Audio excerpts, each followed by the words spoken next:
Hey Lawn Care Nation, in this video I wanted to talk to you guys about root efficiency in your lawn care business. But before I get into it, make sure you hit that subscribe button and you click that notification bell so that you're notified right away when I make videos like this that have the potential to make your business grow.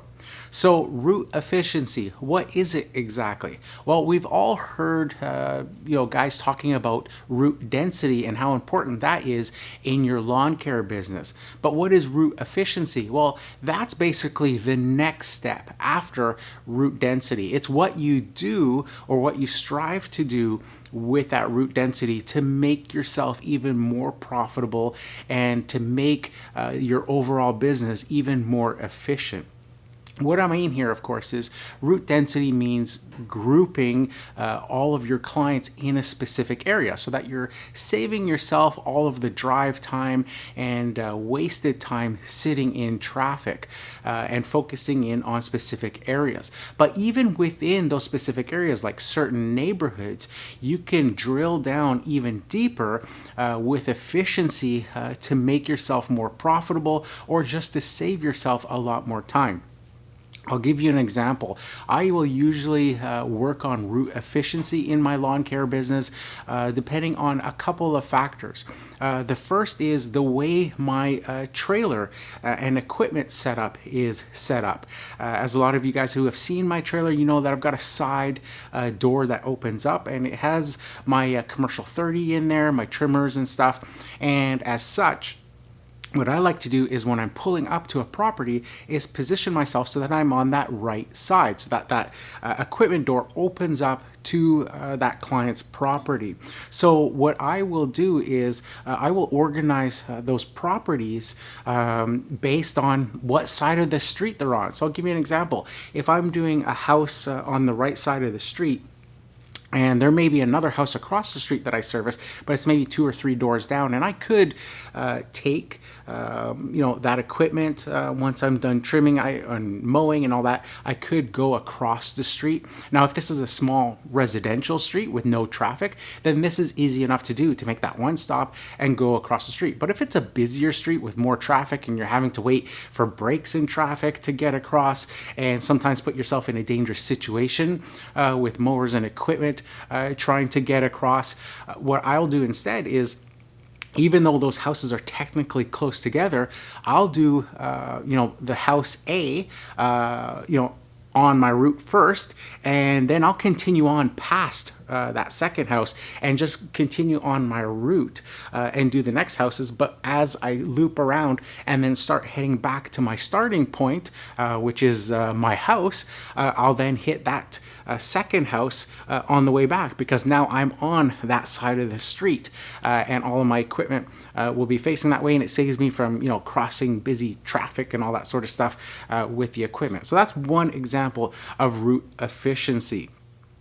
So another example of this is a particular neighborhood that I have where there's a street coming into the neighborhood, and then it kind of splits off into 2 kind of horseshoe shaped streets. And I may have one client a little bit down the way on this side, but then I have 3 clients on this side, and they're all on the same side of the street.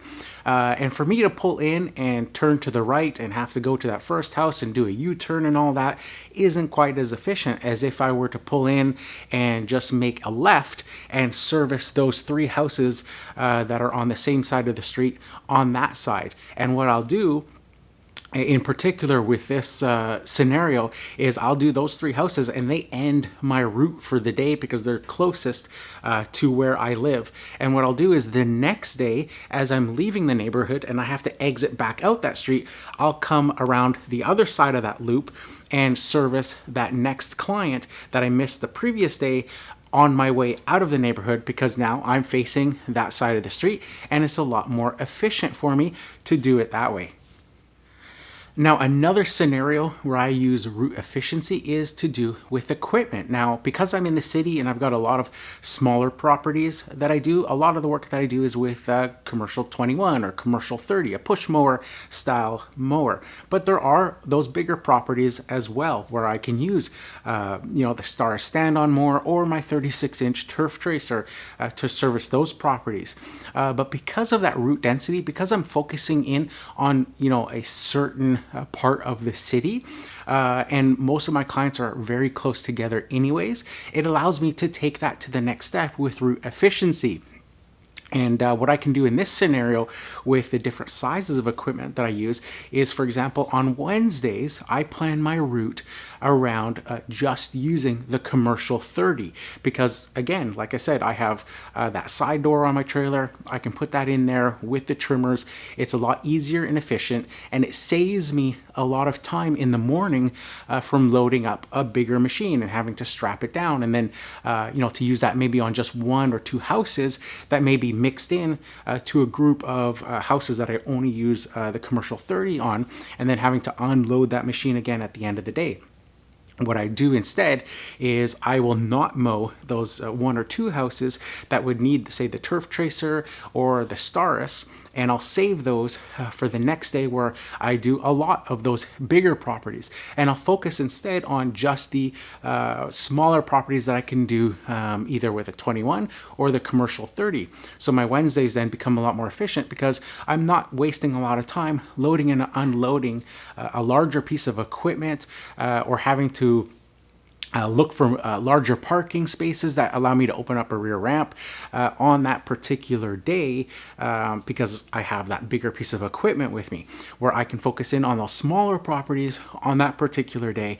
And it's not a huge deal that I've missed the one or two properties that are in close proximity to those smaller ones, because again, my whole route density overall is very small. So I can come back through that area the next day and hit that one or two larger properties along with my other larger properties when I'm using and my focus is on using the turf tracer or the Staris, for example. So that in a nutshell is what I mean about route efficiency. As you guys can obviously tell, route efficiency is a great way to increase your profitability, and it works hand in hand with route density. Without route density, route efficiency can only get you so far. It'll help, being on the right side of the street and all that sort of stuff. All those little things can help, in their own way, but you put that together with route density and you've really got a winning combination. So that's it for this one, guys. If you like this video, make sure you hit that like button. If you haven't subscribed yet, consider subscribing. Leave a comment down below and let me know if you've ever gone that extra step past route density and started to include route efficiency in your lawn care business. So that's it for this one, guys. Here's to wishing you guys all overwhelming success and freedom in your lawn care business. Bye for now.